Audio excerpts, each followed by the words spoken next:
today. You'll have to pardon the sun beaming brightly into my face. Fortunately, you're not here to look at me. You're here to look at the charts on my screen, so we can just pretend like that's not the case. But title of today's discussion is can't understate the importance of today's close because it seems like every Friday in the last several weeks has come down to a very critical juncture, and here we are again. We had a nice gap up twice in a row to start the week. We faded a little bit on Tuesday and continued that fade on Wednesday and Thursday. But so far, seeing a nice bid in equities here. Let me go ahead and share my screen so you can see what I am talking about. Start off by looking at the S&P 500, and we're at such a critical juncture right now because we had this breakdown from this inverted saucer pattern, which is projecting prices into the $3,000, $3,200 area. But as we mentioned before, that key level remains that $3,800, $3,900 zone. And until we get back above there, we do remain susceptible to additional breakdowns. So we did find support in that $3,400, $3,500 area, which was nice. Did so with a wide case of bullish divergence in price in the RSI indicator. But this is at the more shorter term level. To stay in line with the title of today's discussion, I think the bigger story is in the weekly level. And, we had a really nice gap up to start the week. And usually when you see these types of gaps on a longer time scale, they are more significant. Like, for example, look at the gap up we had in mid-June. That led to a multi-week rally. We then had a gap down in mid-August, and that led to a multi-week decline. So could this be the start of a more significant move given all of the pessimism and bearishness in the market right now? Perhaps. We're definitely not out of the woods yet. Again, that key level is that $3,800, $3,900 zone. And until we clear that, we're not out of the woods. Now, we are up 4% on the week, still 2.5 hours roughly before we close. So, we could see a fade into the close. And then, if we close off the highs of the week, easily could see another drop down into that, $3,000, $3,200 area as projected by that saucer. But if not, I think the probability of a false breakdown increases. And then if we clear that $3,800, $3,900 zone, the likelihood of a false breakdown is would be strengthening from that. So let's take a look at the NASDAQ here, sticking with the weekly charts here. NASDAQ up 4.2%, seeing that leadership from this downtrodden sector is a good sign. Now, when it comes to earnings, we're heading into peak earnings season in the next couple of weeks here. We had banks report a couple of weeks back, had a few key tech stocks report this week. We had Netflix that was, and we'll look at that chart in just a moment. We had Netflix start to see subscribers pick back up again. Netflix had a nice rally, but we had big misses in Snapchat. But, I think it's just a type of business model that's fading away. People still use Netflix pretty frequently. Snapchat's more of a generational thing, I think. But, I know there's a pretty big user base behind that as well. Now, when we look at these indices, I would make an argument that, we've consolidated within these descending price channels, and these are known to be continuation patterns, and the trend is up. So if we start to close above these upper trend lines, across the equity complex, then I think we're going to see a pretty powerful face ripping rally, and in a rally that very few market participants are prepared for. I know that active fund managers are very bearish right now.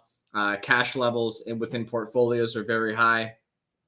I don't think that a lot of people are positioned for a rally right now, especially, there's a lot of downside protection being bought. There could be a pretty powerful short squeeze, and there are some initial rumblings of a potential Fed pivot in the works, but I don't think it's a pivot along the lines that we've been used to. I don't think it's going to be, we're going to start lowering short-term rates and, start doing QE again. We've talked about that before, through our paid channels, just to get, drop a hint, so to speak.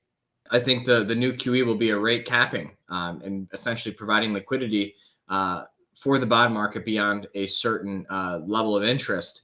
And I think that would serve to provide a level of confidence and liquidity that could be conducive for an additional rally. But that's how the NASDAQ is looking. The Dow, has been leading at a technical level, already took out that high from earlier in October, which is a good sign. Now, compared to the other indices that's done so, But look at the Dow here, gap up and right near the highs of the week. So that's looking pretty good. But seeing the NASDAQ outperform on a percentage basis, I think is a really good signal if this can hold going into the weekend. We have one more full trading week left in October. The market is notorious for either crashing in October or forming bottoms in October. So we, technically could have had both. We crashed coming into October. It's been one of the worst year-to-date performances through the first 9 months of the year in history. I only say 9 because we obviously haven't finished the 10th month yet, but I think that's what we need to keep an eye on. I also want to check in on Turkish stocks because we've been talking about this really strong week, up 9% on the week, gapped up and set to close near the highs of the week. I really like this setup here, continue to do so. But I think there's some really good opportunities brewing in the international equity space. I like to see some consolidation in the dollar as we look at the weekly charts here, kind of using a macro bird's eye view in today's discussion. But I think a consolidation or a pause in the dollar rally would be a boon for equities across the world. I saw that the Turkish Central Bank cut rates again yesterday. So, that's a central bank that's easing versus tightening here on the state side. So that is still one of my favorite equity markets out there. So let's take a look at Netflix, up almost 24% on the week. So this is a really good looking rally right now. Now, is this something I would buy? Absolutely not. I only buy stocks and uptrends, but we can go ahead and zoom in on this chart. This is pretty good. I mean, it looks like we do have a short-term bottom of some form, a rounding bottom formation complete here. You can see how, there is some bullish divergence in price in the RSI indicator, but, you can see if you just would have gotten long based off of that in May, you would have been holding the bag on a stock that didn't really do much for a few months. But this is a bullish breakaway gap here. It looks really good breaking out from this rounding bottom formation. Again, I think this is really good for the communications sector. This is a heavily weighted stock in that space. Communications, XLC is the ETF. The worst performing sector within the S&P year to date. So seeing that type of leadership coming out of this week is a good sign. Let's actually look at that sector real quick because I think it's really important for a recovery in the NASDAQ. Now, this isn't really looking that good, and there's so much resistance above there.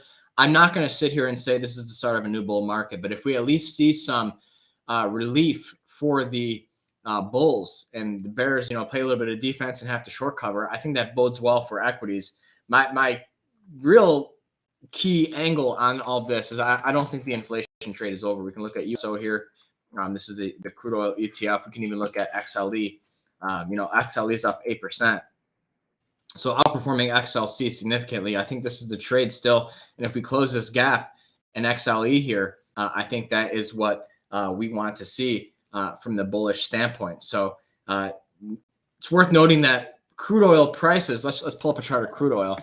Crude oil prices have corrected much more significantly in price compared to XLE, which corrected more so through time. So I think it was just that, a correction within the trend. And I do think that the relative strength in energy is not going anywhere. We can look at a few stocks like Marathon Oil, up almost 7% on the week.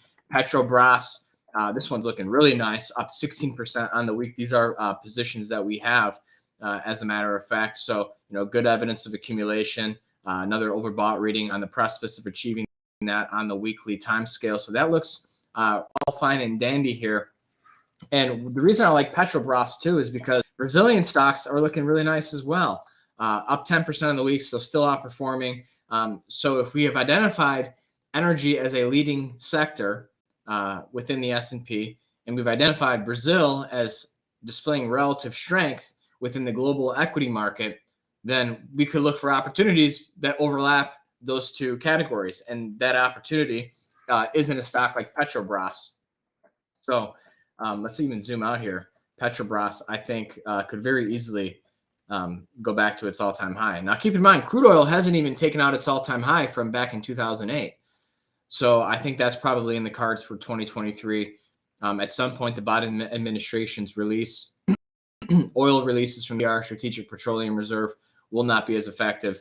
And so I think we're going to see another face ripping rally within the energy complex next year. Take a look at 10-year interest rates above 4.2% going into the weekend. Let's zoom out for context here because, we're basically back to levels before QE ever even started. So, we're out of that era of QE being a mechanism to artificially lower long-term rates. Now, keep in mind, the Fed never used QE to touch the 10-year yield, but we can go ahead and look at the 30-year yield for context because they did, dabble in that space. So the 30-year yield hasn't completely erased all of its QE gains, but it's not that far from doing so.